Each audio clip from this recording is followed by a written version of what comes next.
Hello guys, welcome back. Meron tayong another unboxing today. This is Dito Wi-Fi modem. So buksan na natin yung box para makita nyo yung sinasabi kong bagong model na modem nila.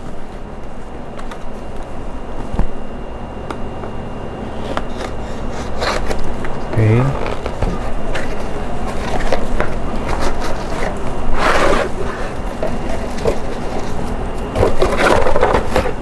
Wala nang laman.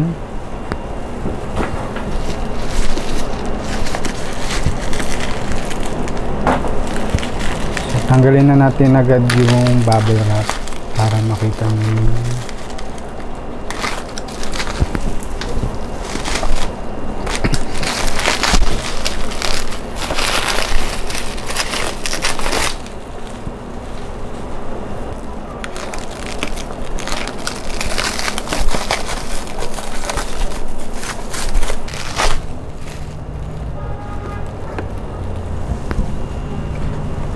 So ito yung box, nakalagay dyan Dito Home, tapos nandun yung kanyang serial number, at yung Dito model niya is ZLT T10 Plus.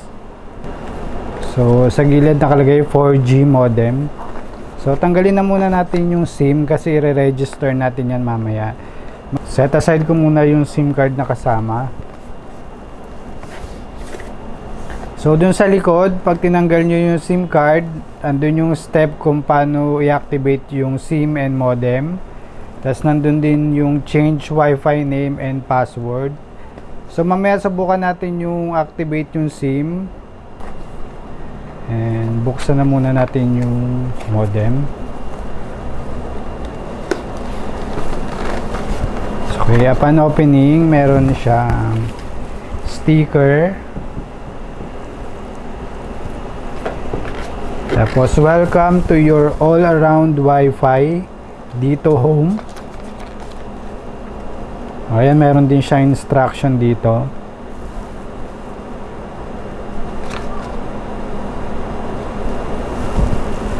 Tapos, ito yung kanyang description of keys. CLT T10 Plus user manual. And the warranty card.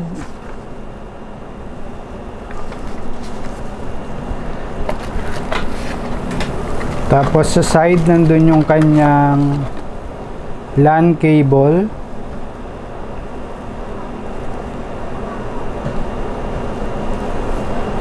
So LAN cable para pwede nyo siyang ilagay direct doon sa TV nyo kung meron kayong LAN connector doon sa smart TV na gamit ninyo. Or sa laptop pwede din. Tapos ito yung kanyang power supply.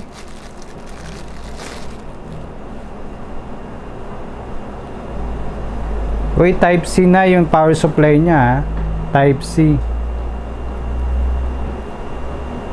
Ayun o, hindi na siya bilog. Type C yung kanyang power supply. Okay. Tapos ito yung kanyang modem. Okay, pakita ko muna sa inyo yung modem. So meron siyang 4 na antena. Tapos, dun sa likod, nandun yung kanyang Dito 4G wireless router nakasulat. Yung SSID, Wi-Fi key. And yung input niya na DC 5 volts. Tsaka yung model niya na CLT T10 Plus. At yung kanyang IP address. At yung kanyang password. Meron din tayong NTC seal doon sa gilid. Yung LAN port. Tapos yung kanyang type C power supply. Yung telephone line tinakpan na nila kasi hindi rin naman siya nagagamit. Tapos yung SIM card niya. So meron tayo ditong SIM card. Diyan mo i-insert yung SIM card sa ilalim. So nano SIM na at yung kanyang reset button doon sa gilid. So meron siyang sticker dito na seal. Yung kabila kita mo yung tornilyo. Sa harap ganito yung kanya itsura. At meron tayong logo ng Dito Home. Tapos ito yung kanyang display.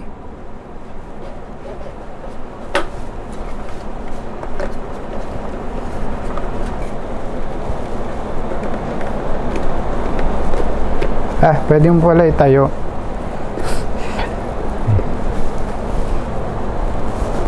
Iikot mo lang siya. So, ayan. Natayo na siya. So, ngayon i-register natin yung SIM card para matest natin yung modem, yung speed test. Okay, tuturo ko sa inyo kung paano siya i-register. So, set aside muna natin yung modem. Okay, sa pag-register ng SIM card, hindi naman siya ganun kahirap gawin. Madali lang siya kung susundin natin yung nakasulat doon sa likod ng box. So, nandyan na yung step by step kung paano siya gawin. Step 1 to 6, babasahin nyo na lang. Pero minsan, nakakalito din talaga minsan kapag na-experience natin yung error. Ano ba yung error na na-experience natin sa pag-register ng SIM? So, kung napapansin niyo doon sa SIM card na box, merong nakasulat na number. So, nilagyan ko siya ng number dyan. Kasi, upon registration, hindi pala ito yung number doon sa hindi pala ito yung number na nandun sa loob nung SIM card. So, explain ko sa inyo mamaya. Tapos, kapag na-insert nyo na yung SIM card doon sa cellphone, i-download nyo yung Dito app. So, ayan. Dito app. Nakasulat yung dito. So, yan yung dito. And then, i-open nyo yung dito.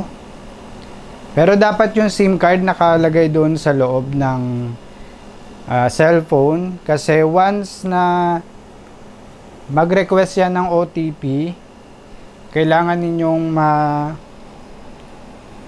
makuha yung OTP na isi-send ni dito.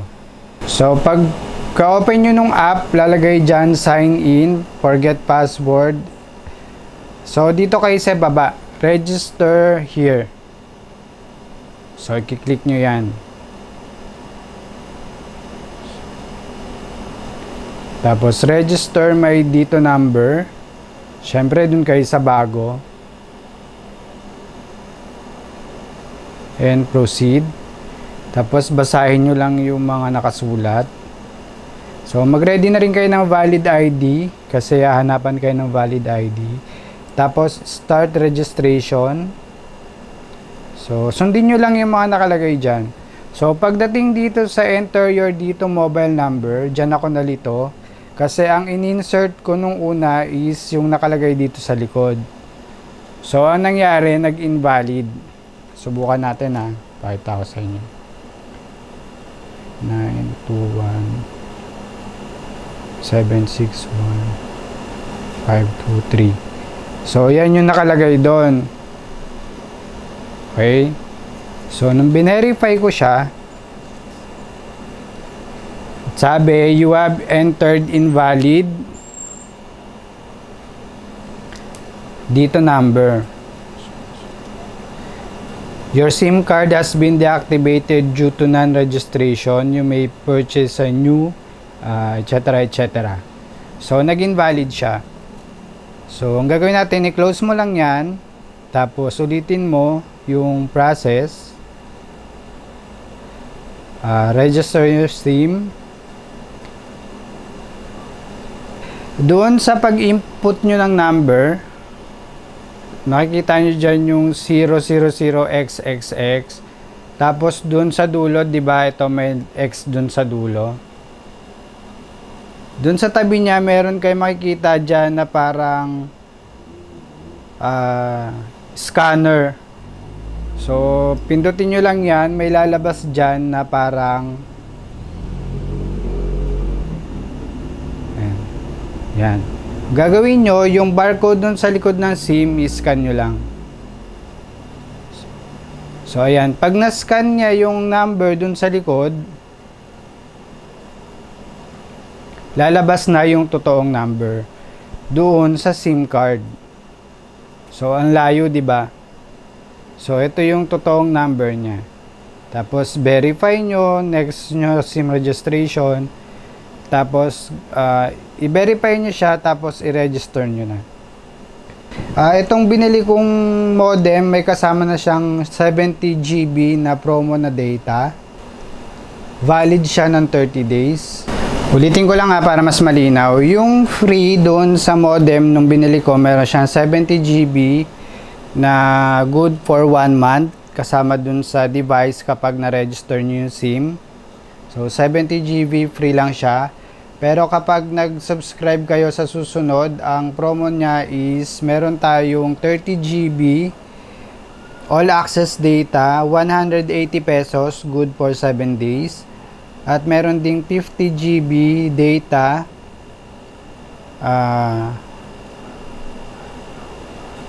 good for 30 days na 480 pesos.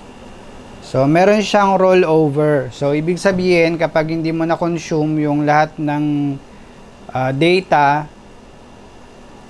within a month or within a period na naka-register ka, papatong yun dun sa next registration mo.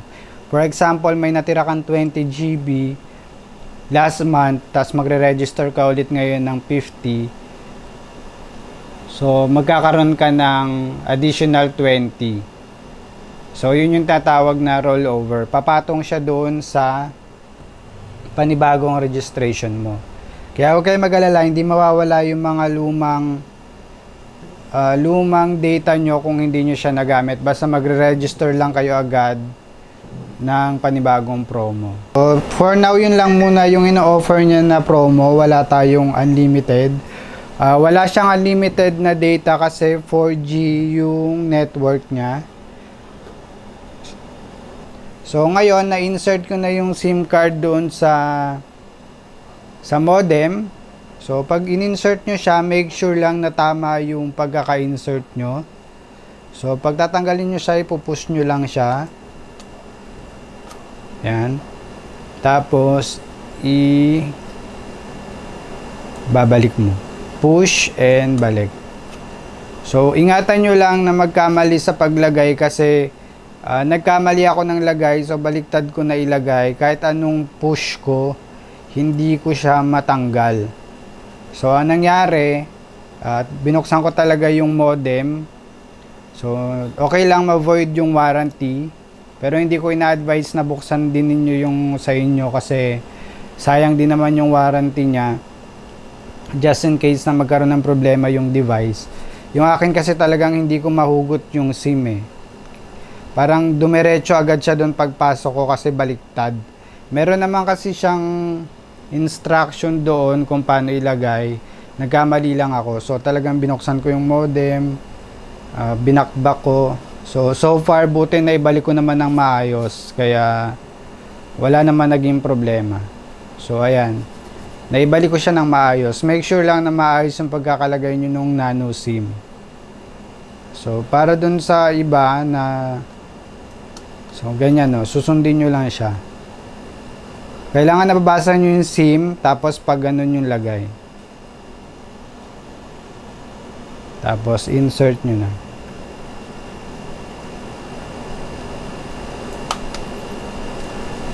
Okay, test natin yung unit. Okay, set aside muna natin itong ano. So kunin natin yung saksakan. So ito yung kanyang kasamang power supply, yung type C. Saksak natin, yun na rin yung kanyang power on.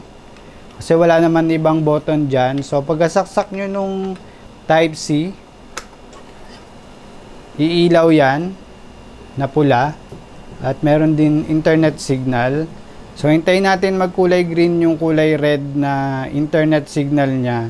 Kasi na-register na natin yung SIM. And then, pwede na natin gamitin yung modem.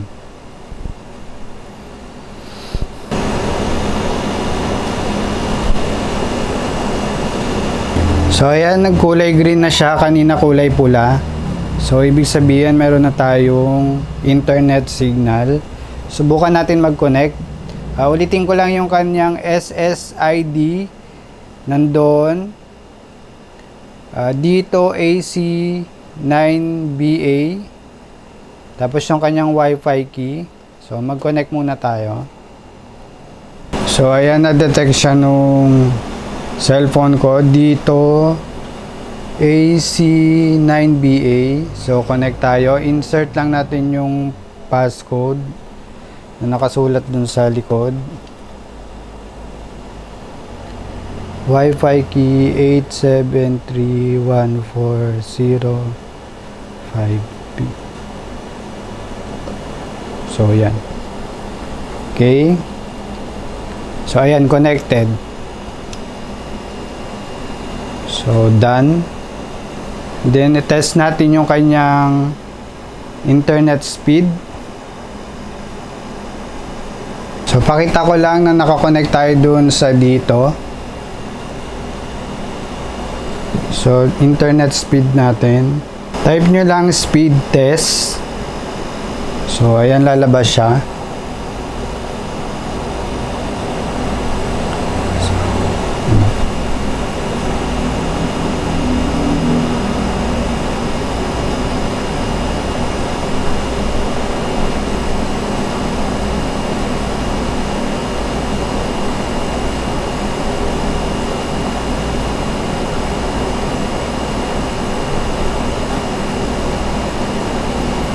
So, meron tayong 16.8 Mbps download at 3.38 Mbps upload. So, yan yung lumabas na speed test niya. Okay. Subukan natin yung Ookla.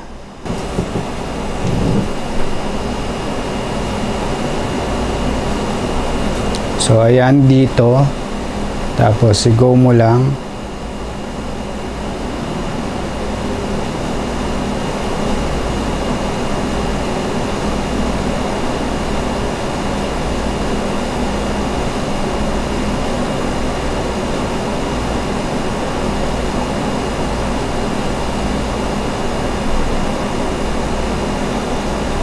Okay, sa Ookla ang lumabas is 24.04 download Mbps and yung ping niya is 54 ms.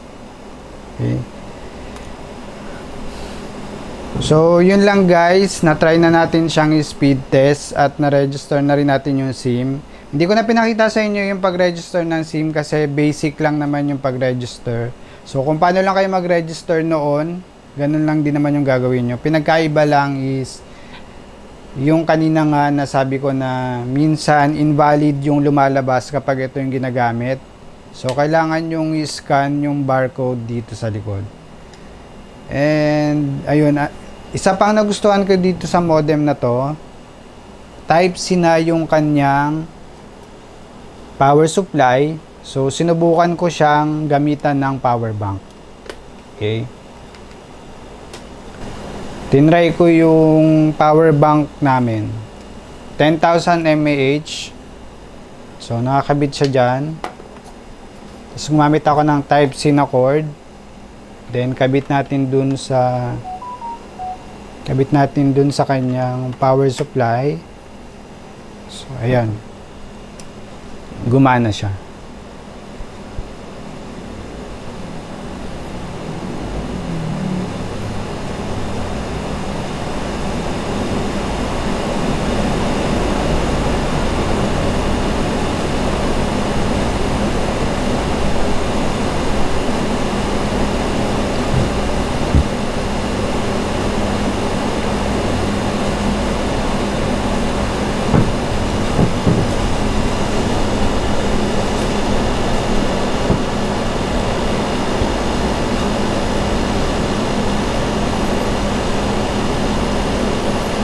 Hintayin natin magkulay green yung, ayun, kulay green na. So, walang ibang nakakabit na cord dyan kung hindi itong nasa power bank. So, kita nyo naman. At gumagana siya.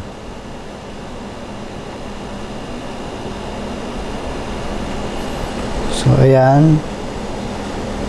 Type-C cable, and power bank. So, yun, going back, maganda sa kanya na pwede siya gamitin sa power bank at pwede mo siya gamitin outdoor or nasa labas kayo. Or halimbawa, nagkaroon ng brownout sa inyo, tapos fully charged yung power bank nyo, makapag-internet pa rin kayo. So, ayan siya. Maganda. Yun yung nagustuhan ko dito sa device na to. So, yun lang. Yung speed test niya and yung kagabi nag-browse ako sa YouTube, nanood ako. Okay naman yung kanyang internet, hindi siya nagbabuffer.